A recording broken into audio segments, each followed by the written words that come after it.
Hey everybody, it's your girl A Baylark, aka Alicia B, and J. Kroom.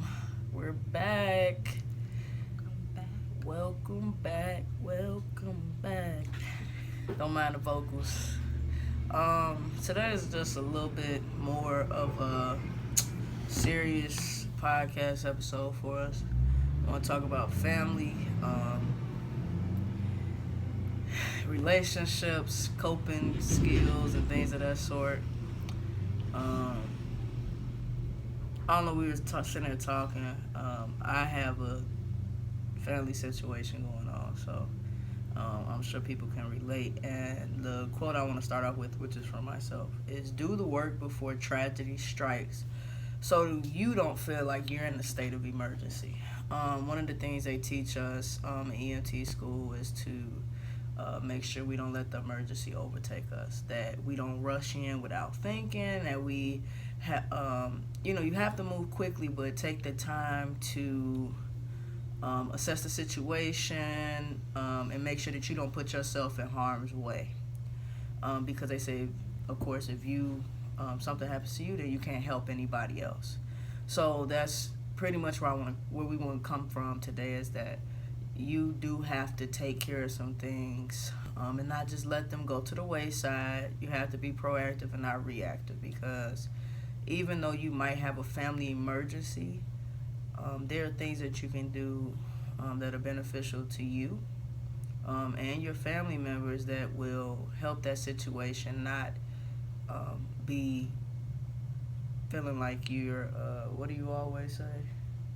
What? Like you Mr. Krabs. Like, Feeling like that Mr. Krabs meme where everything's like, yeah, like you're in the Twilight Zone. yeah. I'm not going to go into detail what's going on, but we all have family situations that overtake us or overwhelm us. Some of us choose to self-medicate, whether that be drinking, drugs, whatever your pleasure might be. But honestly, I think that we all need therapy. You're going to hear me say that over and over again. We all need therapy. We all need somebody to talk to. Um, and it needs to go a step further than just talking to friends. But there also has to be some action.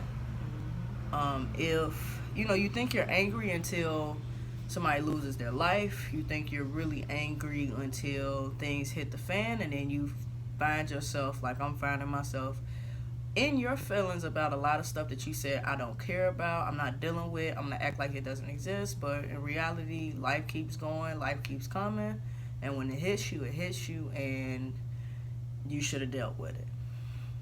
Definitely. So, somebody feeling a bit shy today, but I guess I'll keep going. I don't want to over talk you. I'm sorry. No, go ahead. But everything, I'm gonna say this, and I'm gonna be very honest. Everything is not forgivable. Let's just be real. We're taught to forgive, forgive, forgive. Don't count this. Don't count that. Forgive this many times, however many times you're supposed to. Some stuff, I'm just not gonna lie to you. We're not gonna sit there, forgive but don't forget. No, because some things are not forgivable. But there are things that you can work through, and there are things that you can heal through. You don't have to hold on to things and just let them fester with you. And that's why I said therapy is a great way. A lot of people, especially within our culture, are taught to keep stuff within the home. That right there is toxic. That's It toxic. definitely It's is. hell. It's toxic. That whole saying of keep what's going on in our house, what's in our family, between us. No, you need to talk. And whether sometimes that means talking to the police, sometimes that means talking to a counselor or therapist. Sometimes that means sitting down with your parents and really asking those questions that you don't even want to ask, or the statements that you don't even want to hear. There's a lot of stuff that for years, I like ask questions like years at a time, and because I've done that and not handled certain things, now I'm just being overwhelmed with so much. It's a process, but families have to start talking. Siblings have to start talking about stuff, because you'll get to arguing and you won't even be able to argue fair. You'll be talking about money, and next thing you know, you ended up on when y'all was 10, so and so did this and blah blah blah. And that's just because hurt people hurt people. People talk about generational curses.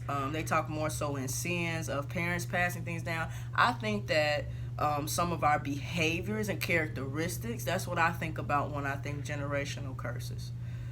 So this subject could go on and on, but all I want to say is, if you are at odds with a family member and you are able to solve it, if you can look at the situation, look deep in your heart, and you go, their life, if they were to die today, would I feel regret for not talking to them? Will I regret the time that I did not spend with them? Would I regret not reconciling? Would I regret not just coming to an understanding? Y'all ain't got to be all hunky-dory, lovey, whatever, but would I regret that?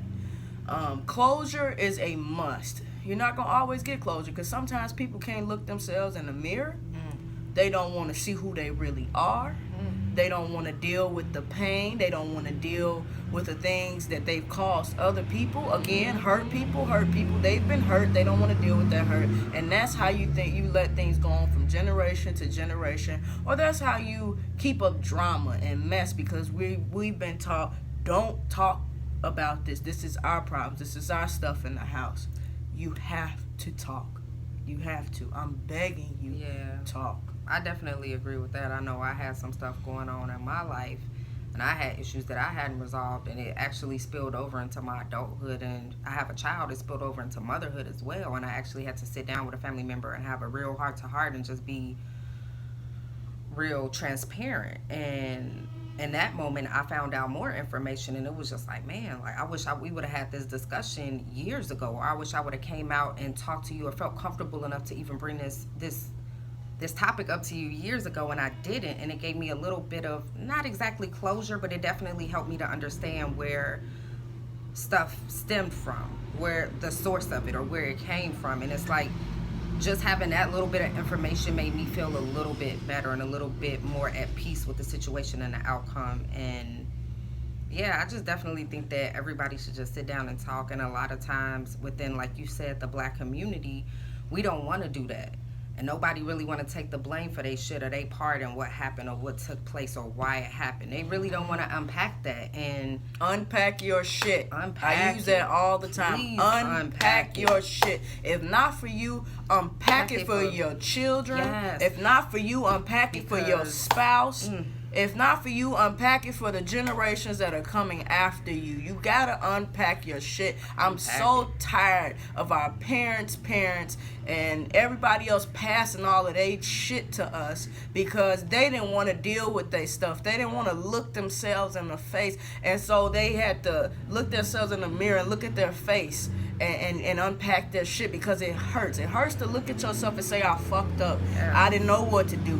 I don't know how to work on this. I don't know how to work on me. You need some assistance. Or I need help. I need help. It's difficult to ask for that. It's difficult to sit down with a stranger and just tell your whole life. But guess what? They've been trained to hear you. They've been trained to help you with real coping skills and to challenge what you've been taught. That internalized oppression or internalized hate or whatever is going on, they've been taught to help you deal with that. So yes, Black community, yes, everybody, because it's not just Black folks. It's Hispanics, it's Caucasians, it's everybody.